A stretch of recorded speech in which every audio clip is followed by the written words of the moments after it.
Well, hello again. Welcome to another edition of My View from the Pew. I'm Rodney Blockett, and as always, I appreciate you stopping by the channel to listen in to see what I had to say this evening. So, it's been a few days since I posted anything.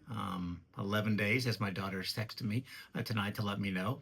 But it's been a little busy. Had my wife's birthday, grandkids over, ball games, yard work. Life gets in the way sometimes. But good to be back and sharing a few thoughts with you for today. So, as you may have noticed over the past weekend, there was the NFL draft. Now, as a general rule, I don't watch the NFL draft because, most importantly, I don't care.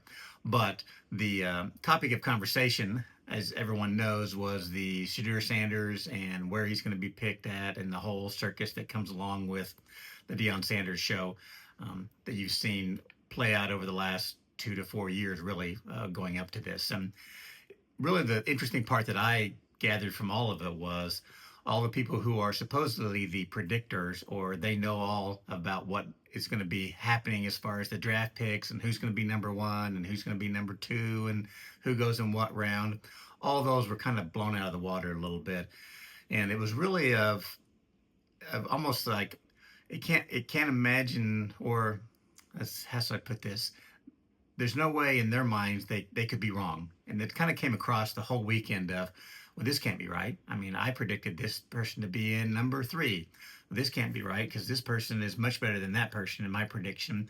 And my favorite one was Mel Kiper, who I think was the last day of the draft or towards the end of the draft. It's like, yeah, the NFL coaches and teams have been terrible and have never done good in picking quarterbacks for the last 50 years.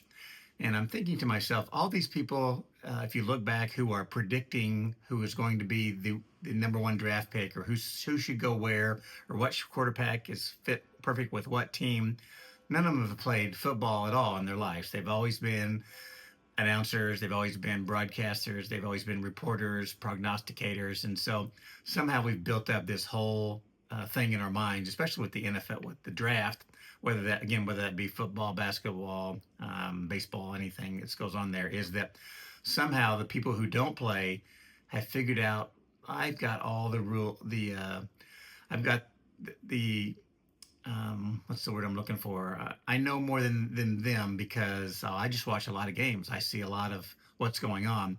Kind of goes back to, I have a story I tell a lot about. I call it the firefighter teacher, which is the guy who taught firefighting forever.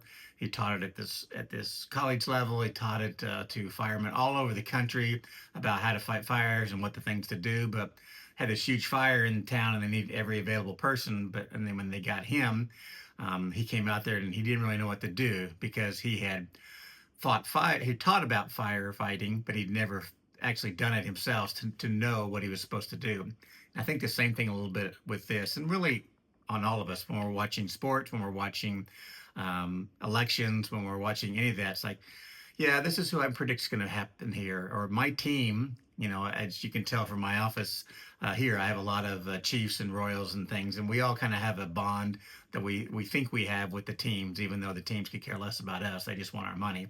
But we think, yeah, the Chiefs didn't really do well, or it was usually when we talk, it's like, well, we really didn't do well, or we're hoping to do better next year. There's no there's no we're. I mean, it's the guys out there playing that are doing it. It's the coaches that are in the trenches every day with these players, knowing what's going on. But it's funny to see how this unfolded, and you translate this to politics as well.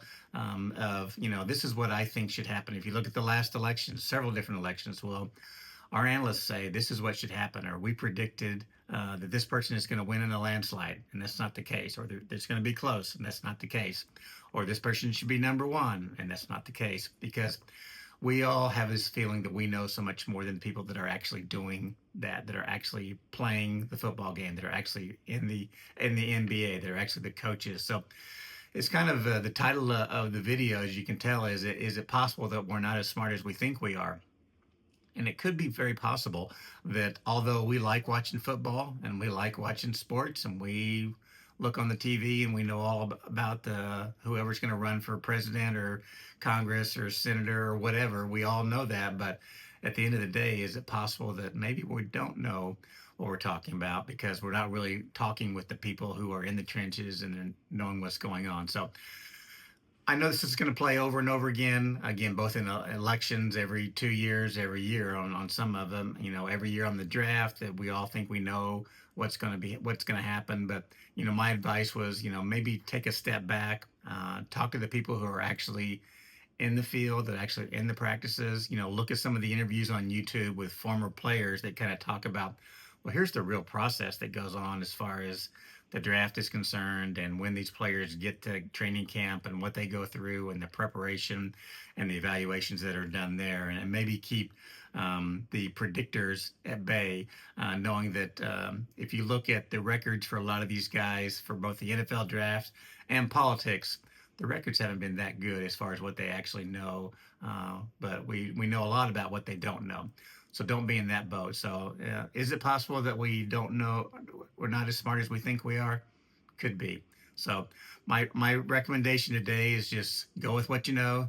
What you see is probably the real story. Don't believe what you hear from somebody else. So anyway, hope that was enjoyable. That's my view from the pew.